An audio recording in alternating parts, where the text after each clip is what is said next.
ഒരു മലയാളിയെ സംബന്ധിച്ചിടത്തോളം 60 ലക്ഷം പേർക്ക് പെൻഷൻ ലഭിക്കുകയാണ്. 60 ലക്ഷം.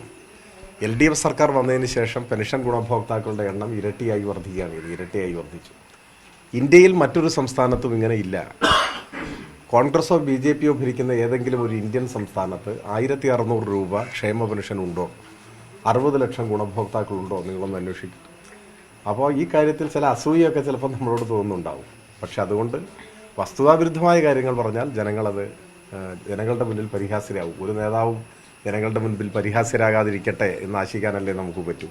കേരളത്തിൽ എല്ലാ മാസവും പെൻഷൻ കൊടുത്തുകൊണ്ടിരിക്കുകയാണ്. ജനങ്ങളത് അനുഭവിക്കുകയാണ്. അതിനെ കൈക്കൂലി എന്ന് ആക്ഷേപിച്ചതിലെ ഹൃദയശൂന്യതയാണ് വിമർശിക്കപ്പെടുന്നത്. അങ്ങനെ ചെയ്യാൻ പാടില്ലല്ലോ. 60 ലക്ഷം മനുഷ്യർ കൈക്കൂലി വാങ്ങുന്നവരാണ്.